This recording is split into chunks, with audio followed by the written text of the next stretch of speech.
मेरे पास आपके साथ साझा करने के लिए कुछ अच्छी खबर है। मुझे पता है कि इन अंधेरे और उदास समय में ऐसा लगता है कि सब कुछ बुरा से और भी बुरा होता जा रहा है। लोगों पर चाकू से वार हो रहे हैं, लड़कियों और महिलाओं के साथ बुरा व्यवहार हो रहा है और सरकार जनता की नहीं सुन रही है। सरकार कुछ भी करने को तैयार नहीं है। असल में वे अपनी नाकामियों पर और अड़े हुए हैं और जनता को गुमराह कर रहे हैं। लेकिन एक उम्मीद की किरण है और इसी वजह से हम जो करते हैं वो करते हैं। तो इसे देखिए, मैंने इस पर कुछ समय पहले एक वीडियो बनाया था क्योंकि मुझे पता है जैसे देशवासियों का मूड गुस्से में बदल गया है, वैसे ही दूसरी तरफ का मूड भी बदल रहा है। एक तरफ है जो गुस्सा हो रही है, लेकिन दूसरी तरफ ऐसे लोग भी हैं जो कह रहे हैं, जानते हो क्या, ठीक है, ये हमारा देश नहीं है, हमें बेहतर है कि हम चले जाएं। तो यह एक नया सर्वे था जो मई में किया गया था। 3 में एक ब्रिटिश मुस्लिम यूके छोड़ने का सोच रहा है। इस साल की शुरुआत में मैंने एक वीडियो में बताया था कि एक सर्वे के अनुसार 40,000 मुस्लिम फ्रांस छोड़ चुके हैं। मुझे नहीं पता वे कहाँ गए। कुछ लोग मजाक कर रहे थे कि शायद वे यूके आ गए हैं, कौन जाने। लेकिन कुछ मुस्लिम कह रहे हैं, जानते हो क्या, अब बहुत हो गया है, हम जा रहे हैं। तो मुझे लगता है जब हम इतिहास के इस दौर को पीछे मुड़कर देखेंगे तो हम देखेंगे कि हेनरी नोएक की हत्या और उस स्कॉटिश आदमी का सिर कलम करने की कोशिश, माफ कीजिए वह स्कॉटिश था, हाँ, लेकिन वह घटना बेलफास्ट में हुई थी। इससे बहुत सारे लोग गुस्सा हो गए थे। जाहिर है इससे दंगे भड़क उठे। कुछ रिपोर्ट्स और वीडियो देखे हैं, लेकिन मैं नहीं कह सकता कि सब कुछ देखा है क्योंकि बहुत ट्वीट्स और वीडियो आते हैं। आप उन सभी को नहीं बचा सकते। तो हजारों मुस्लिम प्रवासी भाग गए हैं। मुझे हजारों की संख्या के बारे में नहीं पता, लेकिन आप जानते हैं मैंने ऐसे लोगों के वीडियो देखे हैं जैसे सच में दुनिया का अंत हो गया हो और लोग अपनी कारों के बूट सामान से भर रहे हैं और फिर वे बस वहां से जा रहे हैं। तो मुझे लगता है कि यह खास घटना एक टर्निंग पॉइंट साबित होगी क्योंकि इससे बहुत से लोग अपने भविष्य के बारे में सोचने लगे हैं कि उन्हें यूके में रहना चाहिए या नहीं। मैं इस मुस्लिम की बात सुनूंगा। अरे अगर आप मुस्लिम हैं, आपके पास अब कोई और विकल्प नहीं है। आपको यूके छोड़कर किसी मुस्लिम देश में जाना ही होगा क्योंकि आपकी बहनें, आपकी माँ, आपकी पत्नी जब भी वे बाहर जाती हैं वे सुरक्षित नहीं हैं। जैसे अगर आपकी माँ। असल में उनके साथ कुछ नहीं हुआ, बल्कि एक हिजाबी महिला पर नफरत भरा हमला हुआ जिसमें उन्हें गाड़ी से कुचला गया। बिल्कुल, ये घिनौना काम है और किसी को इसका समर्थन नहीं करना चाहिए। हमें इसकी निंदा करनी चाहिए। लेकिन दूसरी तरफ बहुत कुछ और भी हुआ है, ठीक है? इन लोगों से भ्रमित ना हो। देखिए, ये सब कुछ इस साल सिर्फ बीबीसी ने कवर किया है। 12 साल की लड़की ने अदालत में बताया कि उसका गला घोंटकर दुष्कर्म किया गया।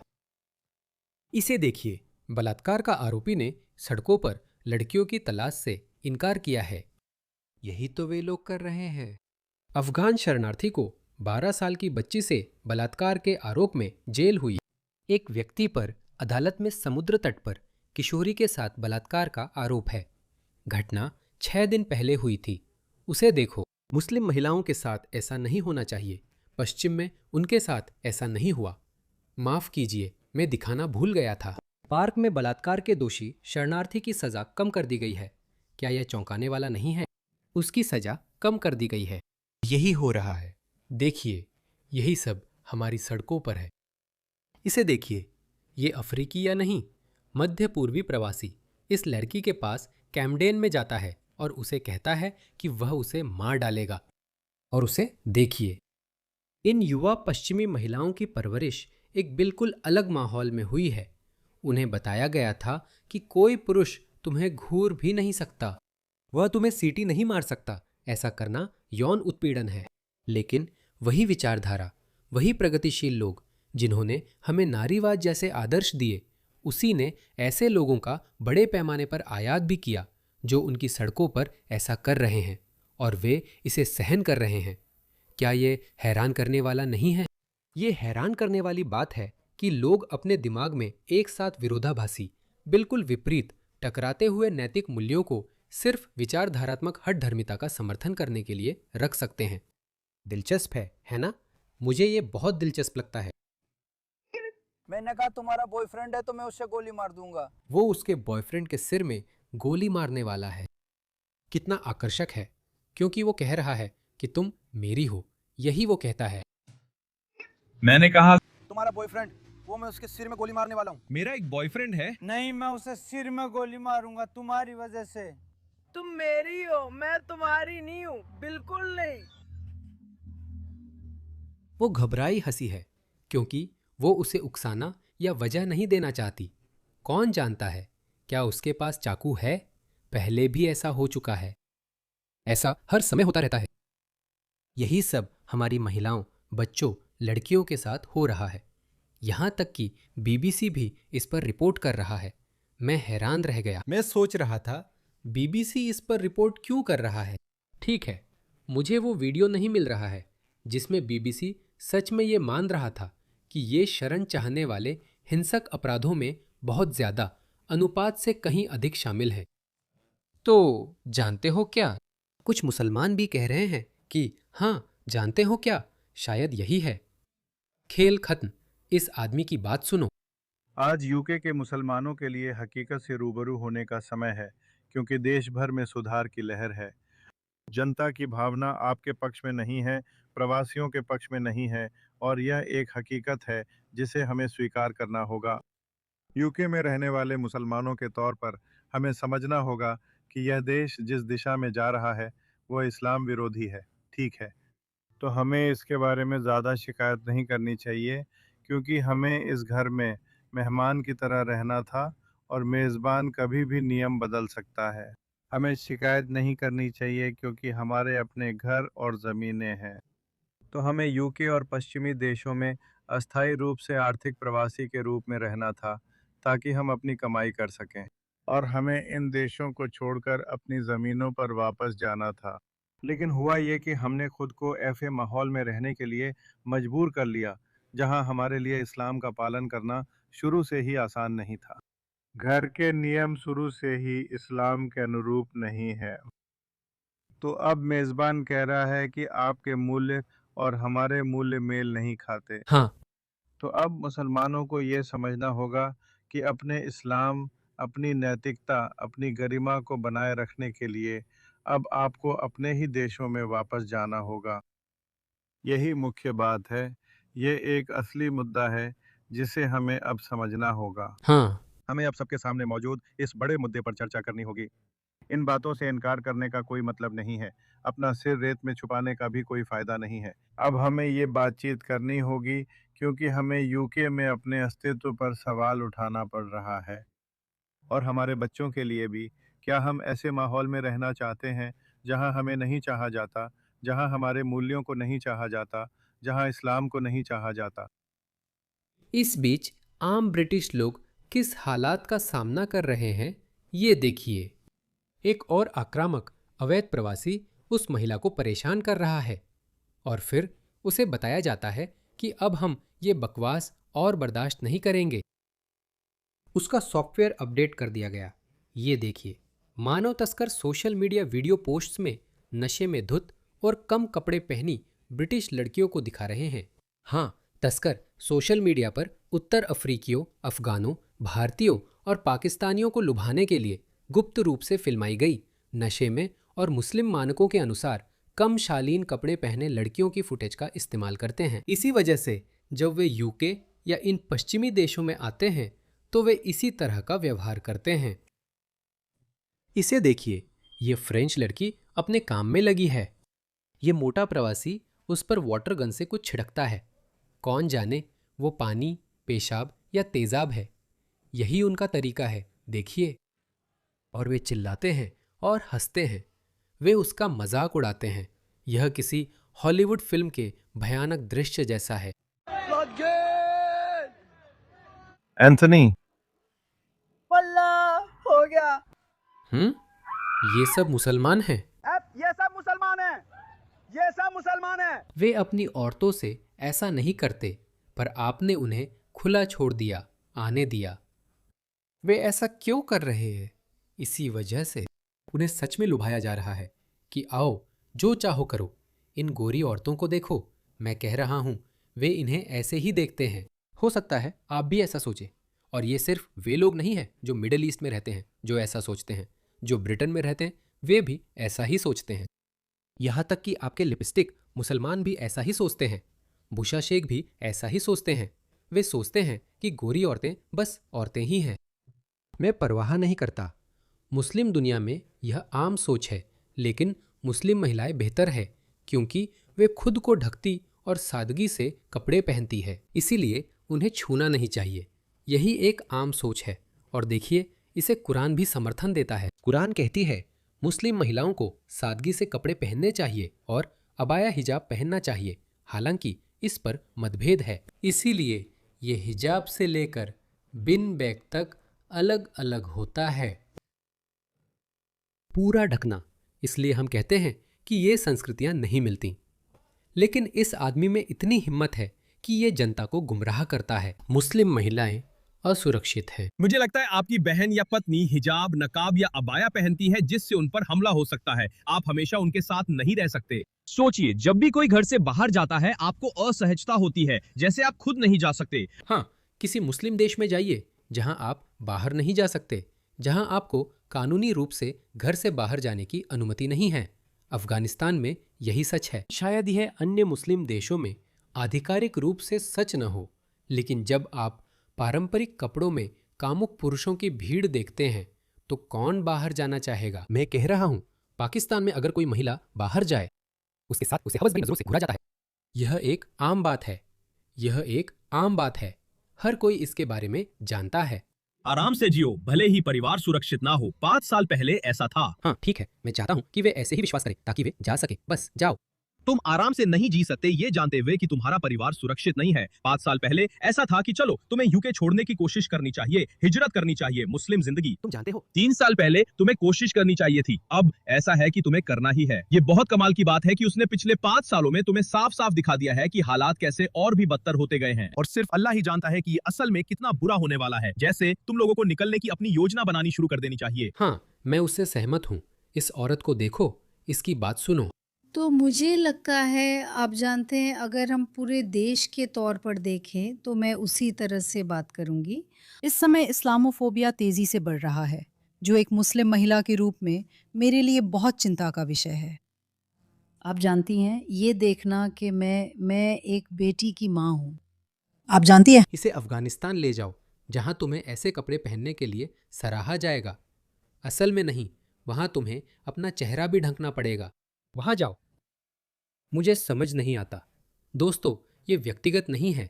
बुरा लग सकता है पर ये व्यक्तिगत नहीं है। मुख्य संस्कृतियाँ आपस में नहीं मिलती।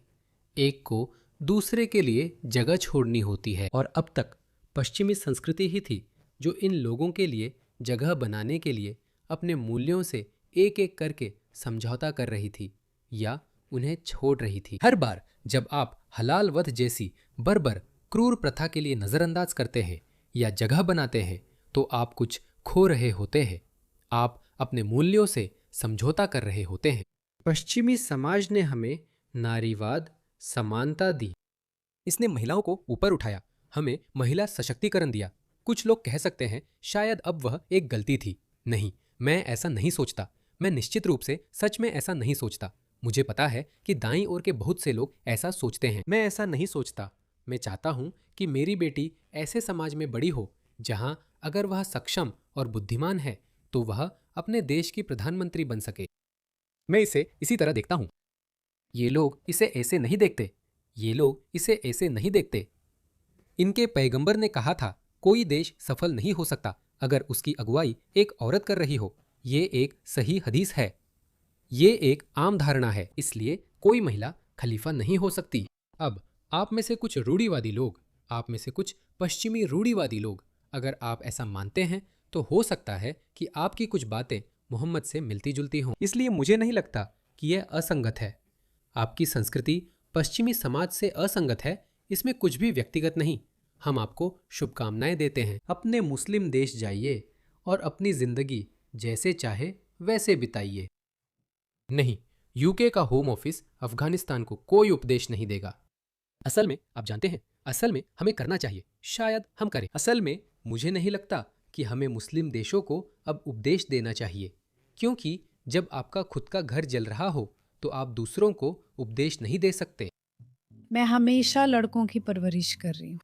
जानती हूँ, और मुझे पता है कई माता पिता मुझसे इस बारे में बात करते हैं। आप जानती हैं नस्लवाद के बढ़ने और विभाजन के बारे में, और ये अब दुर्भाग्यवश ये सामान्य होता जा रहा है। दुर्भाग्यवश मुख्य धारा में ये आम होता जा रहा है। हमें, चाहे हम किसी भी भूमिका में हों, किसी भी राजनीतिक पार्टी में हों, जब हम इसे देखें तो हमें इसे उजागर करना ही होगा। और यही तो आप जानती हैं, हम में से कई लोग यही कर रहे हैं। तो मुझे लगता है ये टिकाऊ नहीं है दोस्तों। हर जगह देखने को मिल रहा है कि काबिल, ज़्यादा कमाने वाले और खूब टैक्स देने वाले स्थानीय लोग देश छोड़ रहे हैं। जर्मनी में भी रिपोर्ट आई थी, ये लोग आ रहे हैं जिनके पास कुछ भी नहीं था, बहुत कम मूल्य के थे। नहीं, हम उन्हें नहीं चाहते। मेरा मानना है कि हमें संस्कृति बदलनी चाहिए। बुर्का, हिजाब, नकाब पर प्रतिबंध लगाएं। नहीं, फिलहाल हिजाब छोड़ दे। हलाल कटाई पर प्रतिबंध लगाएं। सड़कों पर नमाज पढ़ने पर प्रतिबंध लगाएं। सार्वजनिक रूप से नमाज पढ़ने पर प्रतिबंध लगाएं। लाउड स्पीकर पर अल्लाहू अकबर की उन तेज आवाज़ों पर प्रतिबंध लगाएं। उन सार्वजनिक उपदेशों पर प्रतिबंध लगाएं। उनके लिए इसे थोड़ा मुश्किल बना दे। उन्हें हर चीज़ इतनी आसानी से न दे। उनके इस्लामी तरीकों को अपनाना मुश्किल बनाना शुरू करें। उनमें से बहुत से लोग खुद ही देश छोड़ देंगे, और जो नहीं छोड़ेंगे वे कहेंगे, आह, खेल के नियम बदल गए हैं। हमें, यानी उन्हें, प्रमुख संस्कृति की बात सुननी होगी। उन्हें प्रमुख संस्कृति द्वारा रखी जा रही शर्तों को सुनना, मानना और उनका सम्मान करना होगा। यह बहुत ही सरल है। मुझे इसमें कोई गलत नहीं लगता। अगर वे खुश नहीं हैं, सीमा पार करने वालों को देश से निकालो, सजा दो, गिरफ्तार करो। दोहरी पुलिसिंग ना हो। असल में मैं तो यह भी नहीं कह रहा कि आपको उनके साथ बहुत सख्त होना है। नहीं, बस अपनी ही मूल्यों पर टिके रहो। कह दो कि हम पशु कल्याण और महिला सशक्तिकरण की परवाह करते हैं। हम अभिव्यक्ति की स्वतंत्रता की परवाह करते हैं। क्या आपने इसके बारे में सुना? साउथ वेल्स पुलिस ने अधिकारियों को अधिकार दिया है कि वे किसी को भी गिरफ्तार कर सकते हैं जिसे वे इस्लाम की आलोचना में सीमा पार मानते हैं। एक साउथ वेल्स पुलिस अधिकारी यह तय करेगा कि मैंने सीमा पार की है या नहीं, चाहे वह सीमा कुछ भी हो, जब मैं इस्लाम की आलोचना कर रहा हूं। तो शुक्र है, फ्री स्पीच ब्रिटेन ने इसमें दखल दिया, उन्हें मुकदमा करने की धमकी दी। इसी वजह से मुझे लगता है कि आपको भी उनके सदस्य बनना चाहिए। सालाना सिर्फ $50 या कुछ ऐसा ही है। वे वाकई अच्छे हैं। और हमारे पास ऑस्ट्रेलिया में भी इसका एक समकक्ष है। इसे फ्री स्पीच ऑस्ट्रेलिया कहते हैं। मैं भी इसका सदस्य हूँ। उन्होंने मुकदमा करने की धमकी दी और वे पीछे हट गए। वे सचमुच चुपके से हम पर ईश निंदा कानून थोपने की कोशिश कर रहे हैं, सिर्फ एक धर्म की रक्षा के लिए। नहीं, तो मैं यही कह रहा हूँ, अपनी मूल्यों पर समझौता मत करो। ये व्यक्तिगत नहीं है। हमें जानवरों और अभिव्यक्ति की स्वतंत्रता की परवाह है। ये हमारे नियम हैं, इन पर समझौता नहीं होगा। आप यहाँ रहकर घुलने मिलने की कोशिश कर सकते हैं। आप हमारे कानूनों व नियमों के अनुसार स्वागत योग्य हैं। अगर नहीं तो दरवाज़ा खुला है। कोई आंसू नहीं बहाएगा। बस इतना आसान है। उन्हें देखो। हम यूके छोड़ रहे हैं। दोस्तों, क्या हम सब यूके छोड़कर विदेश जाने का प्लान बना रहे हैं? सच में यहाँ लंबे समय तक रुकने का कोई फायदा नहीं हो सकता। मेरी उम्र के हर इंसान से जब भी मैं बात करता हूँ वो यूके छोड़ने के बारे में सोच रहा है। यही है दोस्तों, यही है। वैसे सच कहूँ तो मुझे नहीं पता कि यही है या नहीं। मुझे नहीं पता कि ये कितना सच है। हमारे पास असल में कोई ऐसा आंकड़ा नहीं है जिसे आधिकारिक स्रोतों ने प्रमाणित किया हो।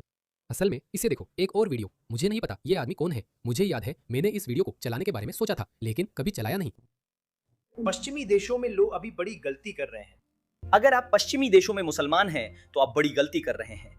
अगर आप पश्चिमी देशों में मुसलमान हैं और सोचते हैं कि अति दक्षिण पंथ का बढ़ना केवल नस्लवाद है तो आप भ्रम में हैं। नस्लवाद तो है ही, लेकिन ये दिखावा करना कि लोगों की हर चिंता जो आप्रवासन या एकीकरण को लेकर है वह नस्लवादी है, यही वजह है कि ये आंदोलन लगातार बढ़ते जा रहे हैं। उनकी नजर में मुसलमान बस सुनते नहीं, हम उन्हें नस्लवादी कहकर नजरअंदाज कर देते हैं और अपने माहौल में आराम से रहते हैं। जिस माहौल में लोग घुल-मिल नहीं रहे, वही हलाल दुकानें, मस्जिदें और अपनी बिरादरी, दायरे से बाहर माहौल और जनता की सोच बदल रही है। अब विविध स्कूलों में पले बढ़े युवा ब्रिटिश लड़के भी ज्यादा राष्ट्रवादी सोच अपनाने लगे हैं। ऐसा इसलिए नहीं कि उन्होंने अचानक अल्पसंख्यकों से नफरत करने का फैसला किया, बल्कि इसलिए कि उन्हें लगता है उनका देश बदल रहा है और इस पर कोई बात नहीं कर सकता। और अगर मुसलमान हर आलोचना को नस्लवाद कहकर खारिज करते रहेंगे तो आप अति दक्षिणपंथ को नहीं रोक रहे हैं, असल में आप उसे बढ़ावा दे रहे हैं, क्योंकि जब लोगों को लगता है कि उनकी बात नहीं सुनी जा रही है तभी वे संगठित होते हैं। और जब तक आप उनसे बात करने का सोचते हैं तब तक शायद देर हो जाती है। हाँ, मुझे लगता है अब बहुत देर हो गई है। देखिए, ये अभी स्विट्जरलैंड में हुआ है। स्विट्जरलैंड, दोस्तों, राजीव हेड्रा का देश। एक मुस्लिम व्यक्ति ने स्विट्जरलैंड में 3 लोगों को चाकू मारा। पुलिस का कहना है कि मकसद स्पष्ट नहीं है। एक और मुस्लिम व्यक्ति अल्लाहू अकबर बोलते हुए, ये आदमी देखिए, मुझे नहीं पता वीडियो दिखा सकता हूं या नहीं, अल्लाहू अकबर, देखिए ये आदमी चाकू लेकर आ रहा है। देखिए, लोग बैठे बैठे ही शिकार बन जाते हैं। वो यहाँ आसानी से जा सकता था, उसके कानों में हेडफोन है। अब हम ऐसे समाज में नहीं रहते जहाँ लोग एक दूसरे पर बहुत भरोसा करते हों। क्या आपने वो दूसरा वीडियो देखा जो वीकेंड में आया था? एक ब्रिटिश मूल के पाकिस्तानी आदमी ने बस यूं ही 17 साल की लड़की के पास जाकर, और पता चला कि वो भी पाकिस्तानी है, उसने उसके गले में चाकू मार दिया। फिर से हैरान कर देने वाली बात, जैसे इरीना जारुत्स्का के साथ हुआ था। मतलब क्या ये अभी क्या हुआ? और फिर वो लड़की भाग गई। मुझे लगता है कि वो जिंदगी भर के लिए सदमे में रहेगी। और पुलिस ने इतनी हिम्मत दिखाई कि कह दिया उसकी जान नहीं, उसकी चोटें जानलेवा या जिंदगी बदल देने वाली नहीं है। सही है। हाँ, असल में हाँ, बस इसे भूल जाओ। तुम्हारे गले में छुरा घुपा गया था, तुम बच गए, तुम्हें शुक्रगुजार होना चाहिए। यह बिल्कुल ठीक है। इसे देखो, यही अब नया सामान्य है दोस्तों। और वे तुम्हें भ्रमित करते हैं, वे अब भी तुम्हें भ्रमित करते हैं। फिर भी गलती तुम्हारी ही है कि तुम खुद को चाकू से घोंपवाना नहीं चाहते। इसे देखो, ये इंग्लैंड में भी हुआ है। क्या कर रहे हो? गिरफ्तार हो जाओ, चलो रास्ते में निकलो। वही कहते हैं, चलो यहां से निकलो। किसी वजह से जाहिर है ये पागल सा लगता है। मुझे नहीं पता, कुछ तो हुआ होगा, और ये वही है जो हम भी देखते हैं। जैसे अगर आप, जैसे मैं तो शायद ही कभी नाइट क्लब जाता हूँ। आप जानते हैं मैं अब कभी नाइट क्लब नहीं जाता। नाइट क्लब जाते थे तो कभी कभी अंदर नहीं जाने देते थे। बाउंसर से नाराजगी होती थी, लगता था वो पावर ट्रिप पर है। लेकिन कर भी क्या सकते हो भाई? आप कुछ नहीं कर सकते, बस अगले में चले जाते हो। यही सभ्य तरीका है। लेकिन ये लोग अलग अलग संस्कृतियों से आते हैं। उनका हर चीज को देखने का नजरिया अलग है। सिर्फ कुछ चीजों को नहीं, बल्कि हर चीज को। मैं तुम्हारा वीडियो बनाने वाला हूँ।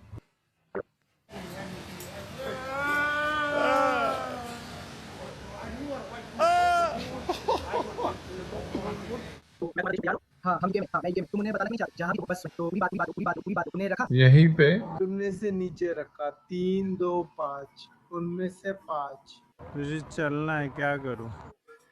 तुम क्या चाहते हो? जानना है? ठीक है, तुम में ही हो।